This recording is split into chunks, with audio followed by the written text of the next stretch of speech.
of course, it's as soon as you start to record that's when the neighbours decide to do some kind of repetitive banging upstairs, and the other neighbours are jump-starting a car outside and presumably playing a game of how many times can I slam the door in a minute. So, if you hear some banging during this video, then you too can enjoy knowing exactly what that is. Anyway, I get asked a lot, how is it that I read so many books while working as a doctor and doing all the other commitments that I do? The answer is I read about 30 books a year, so I'm no Tai Lopez, but actually I'm quite happy with that level of output and I wouldn't want to squeeze it any higher. Reason being, a book is somebody's entire life work, and if you're just bashing through them too quickly, then you're not giving the author the respect that those ideas deserve, and you're not allowing those ideas to percolate and to impact your life. Physical books constitute about 5% of my total reading volume. The remainder is about 15% PDFs and 80% audiobooks. What that allows me to do is fill up the dead space and dead time in my day, from washing, eating, driving, that kind of thing, to have little pockets of time where I'm exposed to a book, those ideas can sit, and then space in between where they can percolate. Great idea from Naval Ravikant, which is to loosen the resistance and the barriers to entry to reading a book. Stop treating it like, I have to start at page 1 and work my way through and finish at the end, and I'm not allowed to move on to another book until I finish this one. The problem there is that if you end up stuck with a crap book, that could destroy your entire reading habit because you're just resisting the whole thing. He says instead, treat them more like magazines, or sweets in a sweet shop, where you're able to skip forward, skip back, put them down, pick them up, just play around with it, be a bit more playful with your reading. So in summary, be playful with your reading and give it the time and attention that it deserves. So for example, I would rather read a outstanding book 10 times than 10 moderate quality books. On that note, I've been asked what do I think of services like Blinkist and 4-minute books, like these kind of book summary services. I think they're great as an advert for whether you should read the book, but remember, at the end of the day, what you're reading there is a 2-page summary that's written by some guy who works for Blinkist. It's not going to have spoken to the same things that necessarily will speak to you. And so reading the book yourself, you're going to get different insights from that book than what the bloke at Blinkist has. It's somebody else's interpretation of the book, and it doesn't give you the total time of exposure to the ideas in that book too. What kind of books do I read? Predominantly non-fiction. I've tried to struggle on with fiction over the last couple of years, but I just think I'm not at the right stage in my life to be able to enjoy it.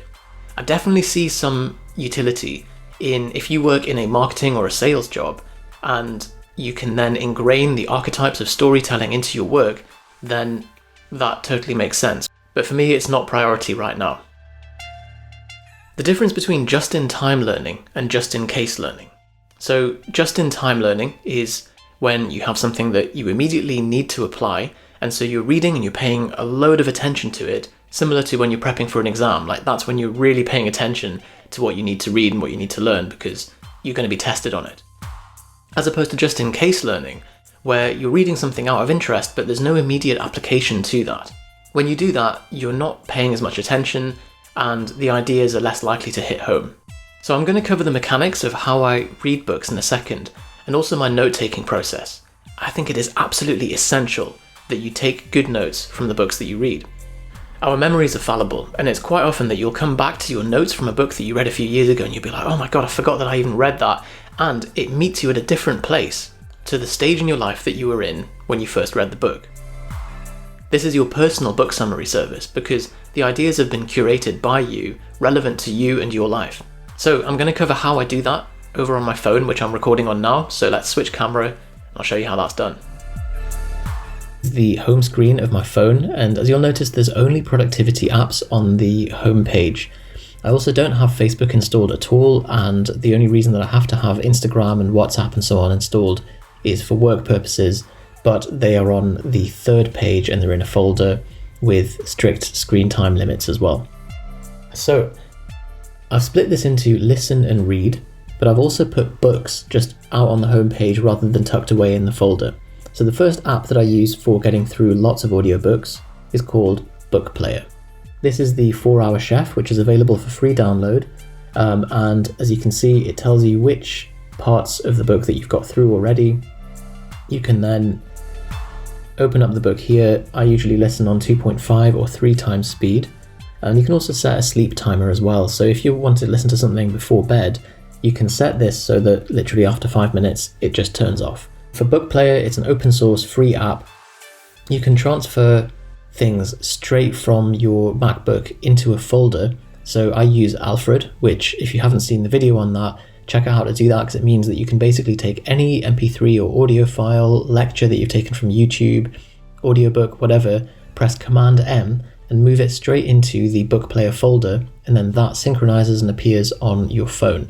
So it's pretty effortless from that perspective.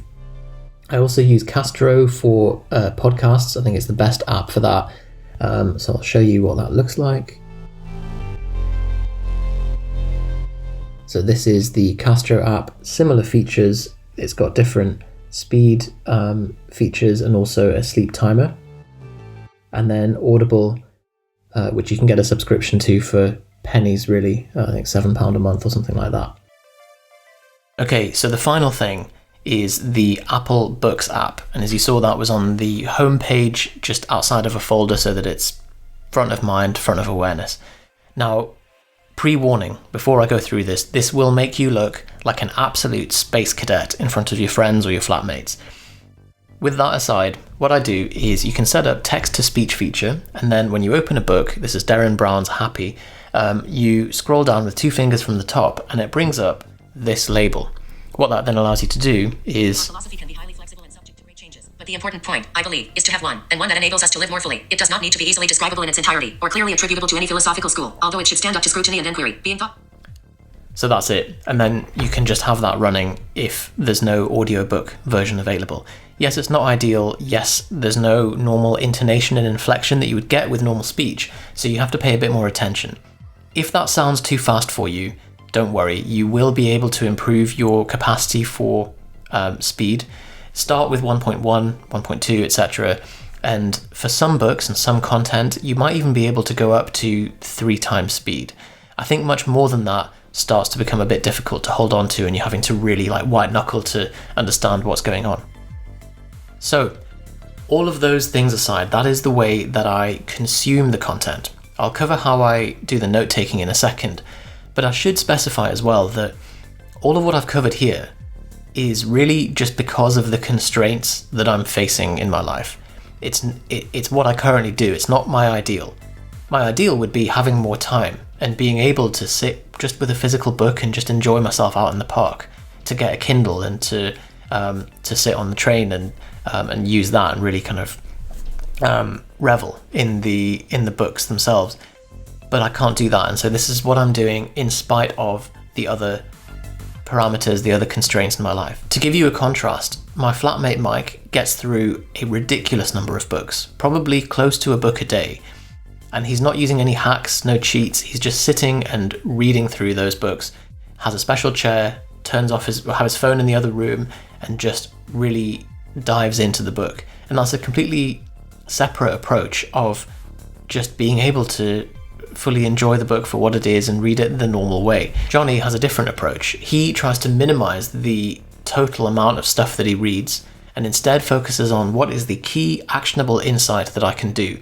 And he's very much on the extreme side of just-in-time learning. So it's, what do I need to know? Where can I find that bit of information? As I read through, as soon as I find it, that's an aha moment or that's an actionable thing, close the book, go and do it, go and teach it. And that perspective is extremely practical, and that's another way that you can approach this if you are looking to achieve a specific outcome with this period in your life. So finally, here is how I take notes and put them into action from the books that I'm consuming. Now, I'm using Evernote. I don't think any app comes even close to the functionality and speed of Evernote for creating an external brain. And here is how I do it. So if I'm reading the book as a PDF, I'll just take highlights from Kindle or from Preview and you can export them in bulk. And if I'm listening to it as an audiobook, I'll just jot down some notes on my phone or on the computer or whatever, whenever an insight comes about. So this is a book called Deep Work by Cal Newport. It's one of the ones that I'm constantly coming back to. I read it years ago, but I'm always reviewing it. Now, one way that you can do this to make sure that it doesn't just get filed away in your summary folder and not checked over is that you can actually add a reminder here. So I can say add date in a week, and then it sends you an email with the notes so you can check over it again and make sure that you're putting the stuff into practice. The second principle is progressive summarization. So here I've taken some of the key lessons from the book and I've put them at the top. Then as you go down, there's more about the kind of structured summary of the book, which I've got here, as well as some diagrams, some more stuff from it, and then at the bottom, these are quotes from the Kindle book itself. That way, if you want to just glance over it, you have the top overall high-level summary at the very beginning. And also I've got a tweet here, this is from a friend of mine, George Mack, who it's just a relevant thing to the idea of deep work, and I thought this fits very well into the summary of it. So this is basically the kind of the note that compresses and includes all of the content and strategies around deep work in that one note. The other thing is, if it's a book that you're constantly going back to, it's worth reading it again, and it's also worth putting it into your Evernote shortcuts. That way you always have it on the top of your mind, and you can do this as a structured review process to make sure that you're really taking the lessons from that book. And I think that's so much more valuable than just moving on to the next book and the next book and just mindlessly consuming new content without putting any of the previous gems into practice. Okay, so I think that is everything. If you have any questions, if you have any concerns about my space cadet lifestyle and listening to text to speech while making a coffee in the morning, then please do let me know in the comments. Let me know how you approach reading, if you have any suggestions yourself or any questions on this workflow, and I will speak to you soon.